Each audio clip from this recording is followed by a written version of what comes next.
সালামকে আল্লাহ পাক কত দিক থেকে পরীক্ষা করার পরেও পবিত্র সে আল্লাহ পাক খুশি হয়েছিলেন।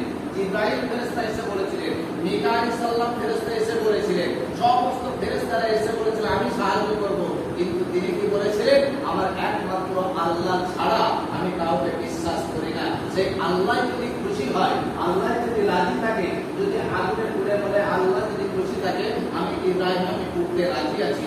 আল্লাহ পাক এই জন্য নবী ইব্রাহিম আলাইহিস সালাতু ওয়াস সালামকে কতদিন থেকে পরীক্ষা করার পরেও পবিত্র তিনি নবী হতে পেরেছে।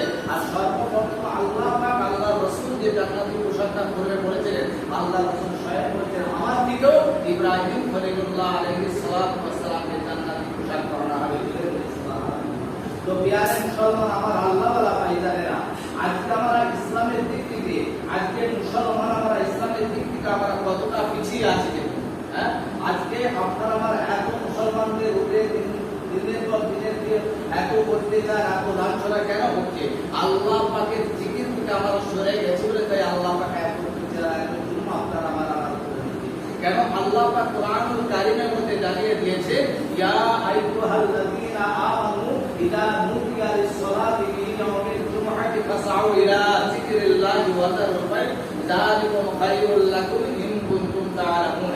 হে ঈমানদার বিশ্বাসী বান্দরগণ, হে ঈমানদার বিশ্বাসী বান্দরগণ, ইলা যিকরিল্লাহ, অর্থাৎ তোমাদেরকে যখন জিকিরের জন্য ডাকা হবে, অর্থাৎ সমস্ত দুনিয়ার কাজকর্ম ত্যাগ করে, সমস্ত দুনিয়ার কাজগুলো ফেলে রেখে ইলা যিকরিল্লাহ, আমার জিকিরের জন্য যখন তুমি ছুটে চলে আসবে, আমি আল্লাহ বড় খুশি হয়ে যাই এবং আমার বান্দাদের সমস্ত গুনাহকে আমি আল্লাহ মাফ করে দিই। জোরে বলুন সুবহানাল্লাহ। যে আল্লাহ সমস্ত দুনিয়ার কাজকর্ম যখন ত্যাগ করে আপনি যখন মসজিদের দিকে ছুটে আসবেন, যখন আযান হয়ে যাবে, মুয়াজ্জিন কিংবা ইমাম সাহেব আযান দিবেন, আল্লাহু আকবার আল্লাহু আকবার, আল্লাহ সবথেকে বড় হয়, আল্লাহ সবথেকে বড় হয়। হাইয়া আলাস সালাহ, এসো নামাজের জন্য, হাইয়া আলাল ফালাহ, তোমাদের ভালাইয়ের জন্য, তোমাদের মঙ্গলের জন্য।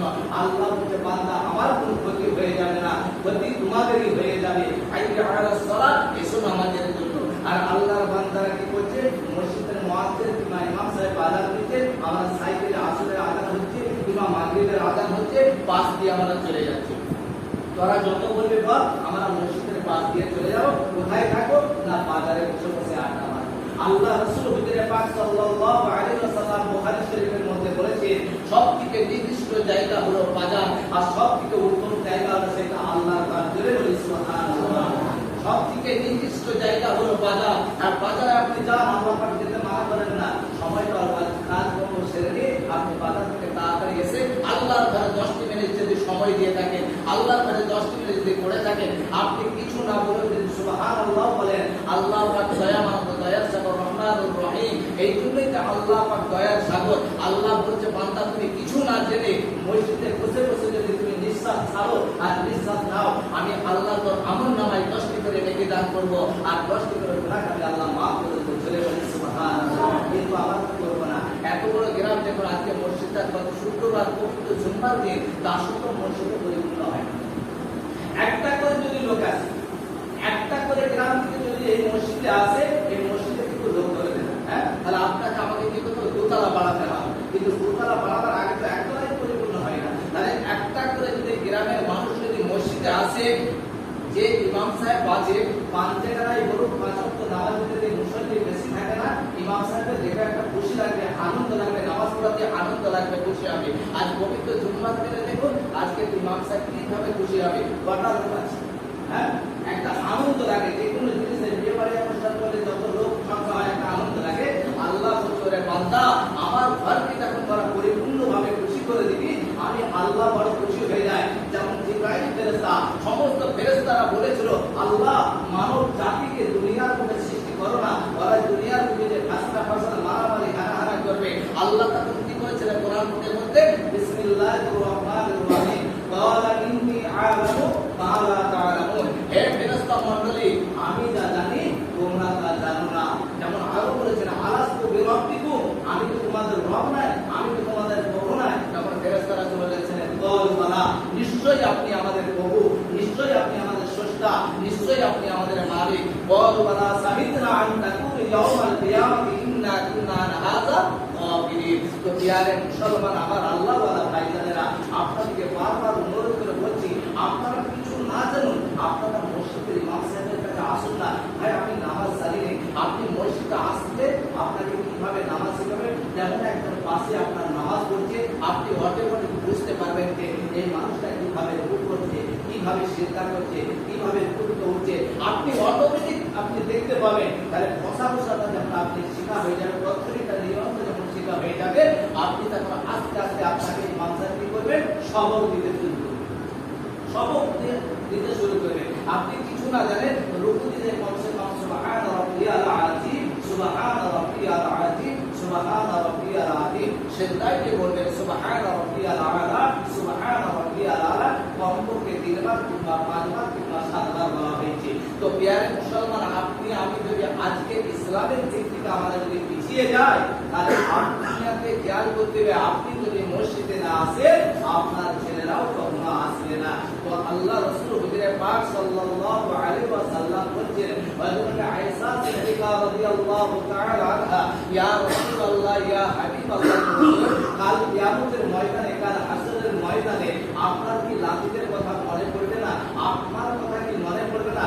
আল্লাহ রাসূল ওই সময় বলেছেন, আয়েশা শোনো, কাল কিয়ামতের ময়দানে, কাল হাসরের ময়দানে কেউ কারো দিকে তাকাবার সময়টুকু পাবে না, তাদের মুখ মুছে দিয়ে করে দেওয়া হবে, নিচু দিয়ে সব মুখ করে নিচু থাকবে না, উঁচু থাকবে। আল্লাহ রাসূল ওই সময় বলেছিলেন, আয়েশা আরো প্রশ্ন করছে, ইয়া রাসূলুল্লাহ, ইয়া হাবিবাল্লাহ, আপনি তো বলেছেন কাল কিয়ামতের ময়দানে সমস্ত নারী এবং পুরুষ সবাই উলঙ্গ হয়ে উঠবে, তাহলে তাদের লজ্জাস্থানগুলো কিভাবে ঢাকা দিবে? ওই সময় আল্লাহ রাসূল বলেছেন, আয়েশা, কাল কিয়ামতের ময়দানে কেউ কারো দিকে তাকাবার সময়টুকু পাওয়া যাবে না, কেননা কিয়ামতের ময়দানটা এবং ভয়াবহ হবে, তামার মতন পেতে যাবে। এই সূর্য দেখতে, এই চৈত্র মাসে, বৈশাখ মাসে আপনাকে আমাকে গরম লাগলে এই সূর্যটা কত প্রতিমায়ের দূরত্ব আছে, ওই সূর্যকাল কিয়ামতের ময়দানে আল্লাহ পাক 12টা মুখ করবেন, আর মাথার এক হাত উঁচুতে থাকবে, মাথার এক হাত উঁচুতে থাকবে।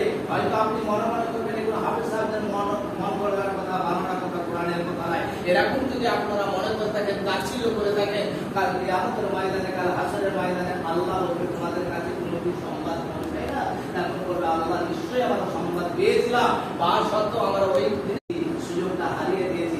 আল্লাহ বলে, এই ফেরেশতা, ওদিকে তোমরা জিনিস দিয়ে বাঁধো, মেরে কোথায় নিয়ে যাবে? জাহান্নামের মধ্যে টানতে টানতে হিজড়ে হিজড়ে আপনাকে আমাকে নিয়ে যাবে সেই জাহান্নামের মধ্যে। আমি ভাবি আমি জান্নাতে যাব না, জান্নাতে কে যাবে না যাবে সেটা ফয়সালা করবে একমাত্র আল্লাহ পাক। করে তবে আপনাকে খেয়াল করতে হবে ভালো কাজের দিকে আসতে আসতে, কেননা আল্লাহ রাসূল পাক সাল্লাল্লাহু আলাইহি ওয়াসাল্লাম জানিয়ে দিয়ে গেছেন, আমার উম্মতানিরা যেমন একটা ঘটনা মনে পড়ে যায়, আপনি আমি যদি আল্লাহর প্রতি বিশ্বাস থাকে, বিশ্বাসের নাম হলো ঈমান, আর যদি বিশ্বাস যদি আপনার আমার প্রতি না থাকে, তাহলে আপনাকে আমাকে খেয়াল করতে ঈমানটা আমাদের কম থেকে হয়ে যাবে। আপনি মনে মনে চিন্তা করছেন, আমি মসজিদে যাব, আমি নামাজটা পড়বো, নামাজ কবুল হবে না, আল্লাহ পাকই জানে। যেমন লাইলাতুল বারাতের নামাজের রাতেতে এক ব্যক্তি সে জীবনে নামাজ খানা পড়েনি, সে নামাজ পড়তে পড়তে অনেক ক্লান্ত হয়ে গেছে, তার লোভটা ছিল সোনার দিকে, তার লোভটা ছিল সোনার দিকে।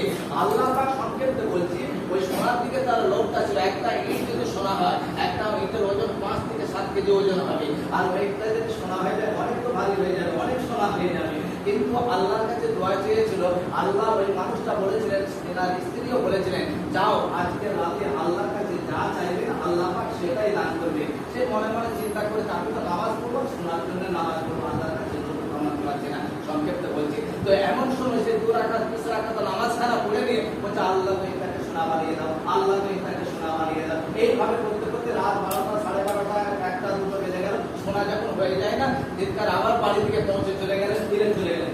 যাওয়ার পর স্ত্রী জিজ্ঞাসা করলেন, তুমি চলে গেলেন? বলছে, আমি তো এটাকে শোনা হতে বলেছিলাম, কিন্তু শোনা হচ্ছে না কেন? বলছে, আল্লাহর উপরে সবর করো, আল্লাহর উপরে ধৈর্য ধরো, আল্লাহ নিশ্চয়ই আপনার সঙ্গে সাথ দিবে। বলছে, আর কত ধৈর্য ধরবো?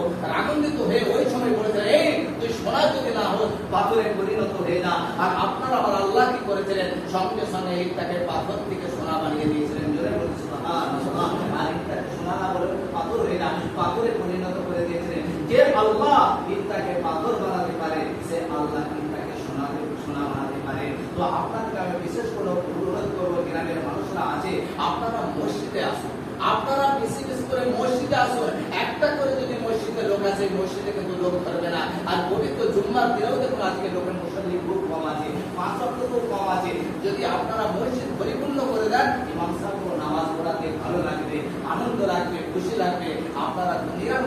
অনেক পড়ে রয়েছেন, এই দুর্যোগ যখন বুঝে যাবে সব সব পড়ে রয়ে যাবে, যাবে আপনার সঙ্গে আমল, আমল ছাড়া আর কেউ যাবে না।